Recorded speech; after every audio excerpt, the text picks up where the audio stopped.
एक समय की बात है। ऋतुपुर नाम के नगर में एक साधु महात्मा रहते थे। वो प्रतिदिन नदी में स्नान करते, मंदिर जाते और सत्संग करते। उनके सत्संग सुनने दूर दूर से लोग आते थे। वो हमेशा लोगों को अच्छी शिक्षा देने और भगवान के प्रति लोगों के मन में आस्था को बढ़ाने का काम करते थे। लोग बड़े आनंद से उनके प्रवचन को सुनते और जाते हुए तारीफ किए बिना नहीं रहते। साधु बाबा कितनी अच्छी बातें बताते हैं। इनके प्रवचन सुनकर बुरे से बुरे लोग भी अच्छे मार्ग पर चल पड़ते हैं।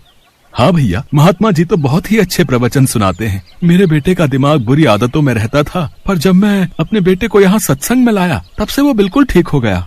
साधु बाबा की बातों का ही असर था कि लोग दूर दूर से उनके प्रवचन सुनने आते और इच्छानुसार भेंट स्वरूप दक्षिणा उन्हें देते। उसी नगर में चमेली नाम की एक वेश्या रहती थी। वो गलत काम करती थी, पर साथ ही साथ वो भगवान में भी पूरी श्रद्धा रखती थी। इसलिए वो सुबह सवेरे नहाकर भगवान की पूजा करती और उसके पश्चात अपने गलत काम में लग जाती। अपने इसी गलत धंधे की वजह से वो पूरे नगर में बदनाम थी।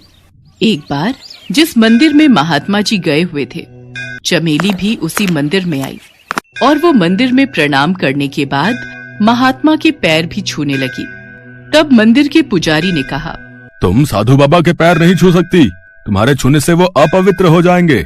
आप ऐसा क्यों कह रहे हैं पुजारी जी? ये औरत गलत धंधा करती है बाबा, ये पापिन है पापिन। पर तुम्हें देखकर तो लगता है कि तुम भगवान में बहुत आस्था रखने वाली हो। तुम कल सुबह मेरी कुटिया में सत्संग सुनने के लिए आना। ठीक है बाबा, मैं जरूर आऊंगी। अगले दिन चमेली बाबा का सत्संग सुनने के लिए उनकी कुटिया में गई। उसने बाबा का पूरा सत्संग सुना। सारी संगत सत्संग सुनने के बाद वहां से चली गई, लेकिन चमेली वहीं बैठी रही। सबके जाने के बाद उसने साधु बाबा को प्रणाम किया। साधु बाबा चमेली से बोले, बेटी, तुम जो गलत काम करती हो उसे छोड़ दो, क्योंकि अगर तुम पाप कर्म करती रहीं तो मृत्यु के पश्चात नरक भोगना पड़ेगा। लेकिन बाबा, अगर मैंने ये काम छोड़ दिया तो मैं क्या करूंगी? खाऊंगी कहाँ से? अपना गुजारा कैसे करूंगी? ईश्वर पर भरोसा रखो बेटी, वो तुम्हें कोई ना कोई रास्ता जरूर दिखाएंगे। साधु बाबा की बात को मानकर चमेली ने अगले दिन से गलत धंधा करना छोड़ दिया और जो उसके पास कुछ जमा पैसे थे उससे चमेली ने एक ठेला खरीद लिया और उस पर फल बेचने लगी। पर कोई भी चमेली से फल नहीं खरीदता था। उस नगर के लोगों को लगता था कि वो पाप करने वाली एक वेश्या है और उससे फल खरीदना पाप है। इसलिए चमेली नगर से दूर आसपास के इलाकों में सस्ते दामों में फल बेचती थी। आम ले लो, सेब ले लो, संतरे ले लो, बढ़िया रसीले आम, संतरे, सेब ले लो। आज थोड़े ही फल बिके हैं, बाकी के तो खराब हो जाएंगे। ये फल इन गरीब जरूरतमंद लोगों में बांट देती हूँ। चमेली जब गरीब और जरूरतमंद लोगों को फल बांटती तो वो बहुत खुश होते। उन्हें खुश देखकर चमेली भी बहुत खुश होती थी। चमेली ऐसे ही रोजाना अपने बचे हुए फल गरीबों में बांट देती थी। चमेली रोजाना मंदिर जाती थी और साथ ही साथ वो साधु बाबा का प्रवचन भी सुनती थी। इससे चमेली के मन में गरीबों के लिए दया भावना जागने लगी थी। अब वो गरीब लोगों की मदद करती तो उसे बहुत खुशी होती। अब तो चमेली अपनी आमदनी का कुछ हिस्सा गरीबों की मदद में ही लगाने लगी थी। धीरे धीरे नगर के लोग भी चमेली को ऐसा करता देखते तो वो भी उसकी तारीफ करते और सम्मान भरी नजरों से देखते और आपस में बातें करते। चमेली ने अपने आप को कितना बदल लिया है, अब तो ये गरीब लोगों की मदद करती है। हाँ, और सुनने में आया है चमेली ने गलत काम करने भी छोड़ दिए हैं। अब ये प्रतिदिन मंदिर जाती है और साधु महाराज का प्रवचन सुनती है। चमेली रोजाना फल बेचकर गुजारा करने लगी और साथ ही साथ गरीबों की मदद भी। धीरे धीरे समय बीता और चमेली बूढ़ी हो गई और एक दिन वो स्वर्ग सिधार गई। संयोग से उस दिन वो साधु बाबा भी स्वर्ग सिधार गए और दोनों की आत्मा स्वर्ग लोक में यमराज के दरबार में पहुंची।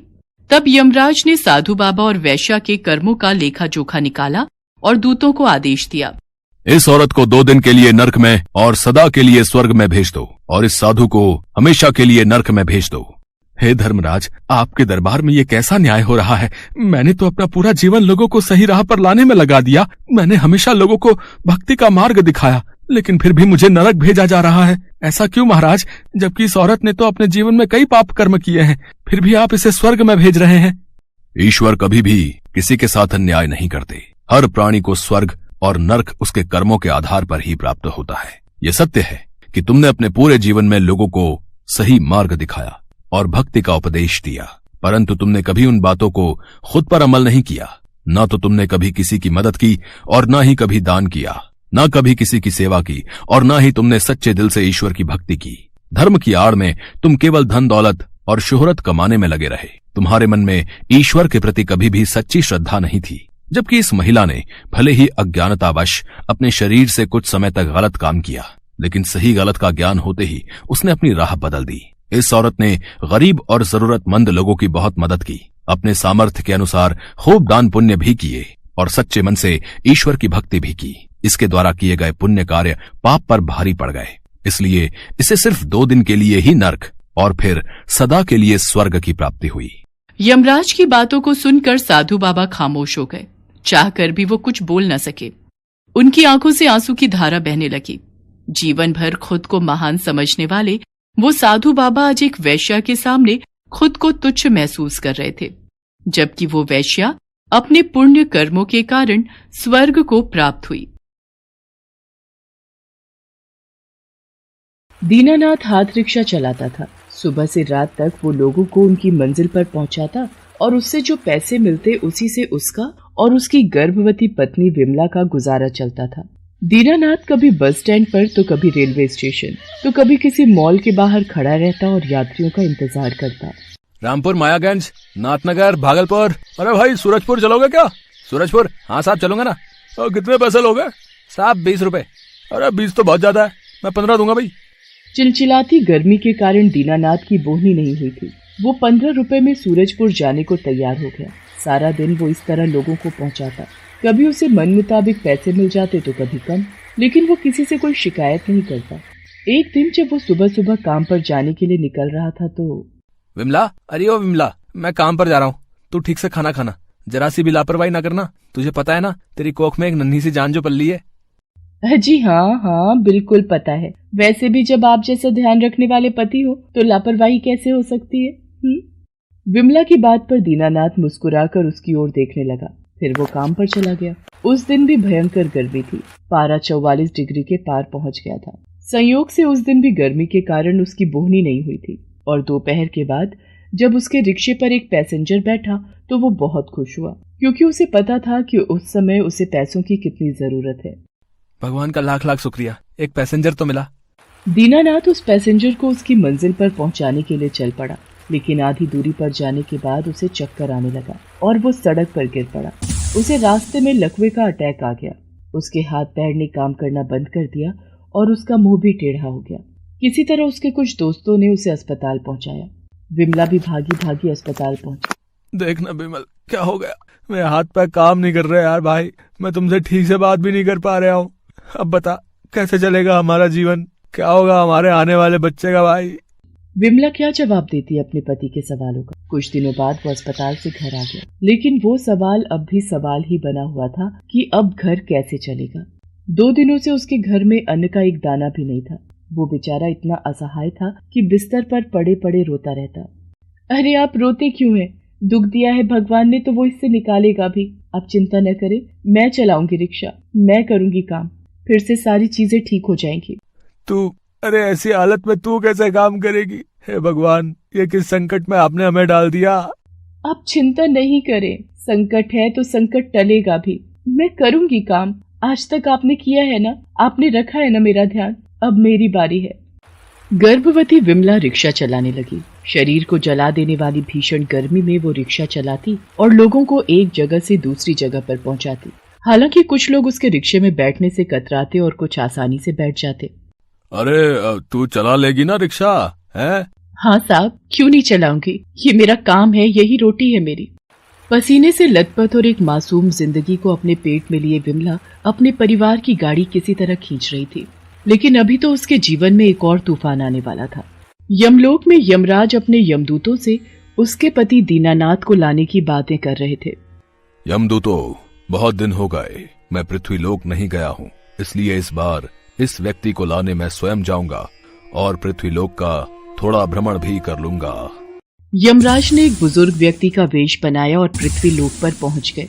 पृथ्वीलोक धीरे धीरे कितना बदल गया है। कितने वाहन हो गए हैं सड़क पर। क्यों ना मैं भी कोई वाहन ले लूं और थोड़ा भ्रमण कर लूं। तभी यमराज की नजर विमला पर गई, जो रिक्शे के पास खड़ी होकर यात्रियों को बुला रही थी।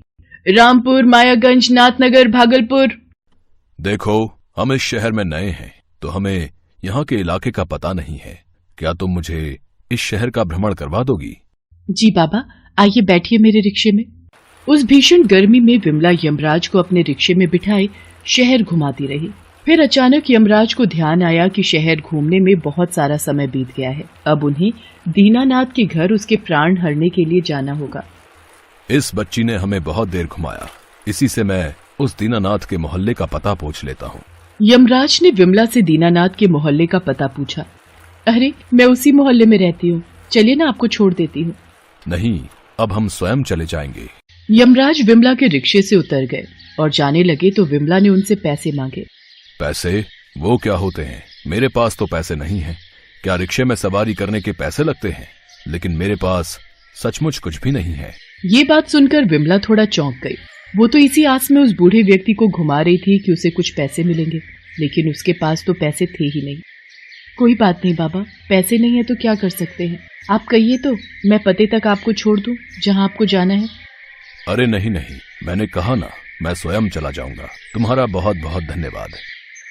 यमराज पैदल ही दीनानाथ के मोहल्ले की ओर निकल पड़े। वो चलते रहे, लेकिन उन्हें दीनानाथ का घर नहीं दिखा। गर्मी के कारण उन्हें प्यास भी बहुत लग रही थी। उनका गला सूखा जा रहा था। ओह, कितनी प्यास लग रही है, मेरा गला सूखा जा रहा है। तभी उनकी नजर एक पानी की बोतल बेचने वाली पर गई। उनका मन पानी पीने का कर रहा था, लेकिन उनके पास तो पानी खरीदने के लिए पैसे ही नहीं थे। तभी उन्हें विमला फिर से दिखाई दी, जो उसी तरफ रिक्शा लेकर आ रही थी।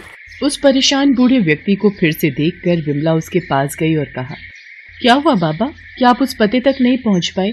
चलिए ना, मैं आपको छोड़ देती हूँ।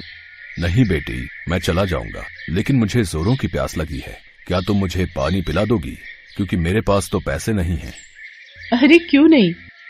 विमला की कमाई उस दिन सिर्फ 12 रुपए ही हुई थी। उसने उन 12 रुपयों से पानी की बोतल खरीदकर यमराज के वेश में उस बूढ़े आदमी को दे दी।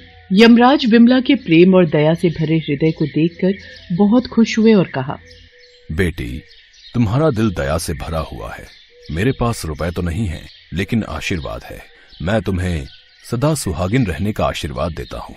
उसके बाद यमराज दीनानाथ के घर उसके प्राण हरने के लिए पहुंच गए, और जैसे ही वो उसके प्राण हरने लगे तो विमला वहां आ गई। उन्होंने उस बूढ़े इंसान को यमराज के वेश में देखा तो, बाबा आप कौन हैं और ये क्या कर रहे हैं आप?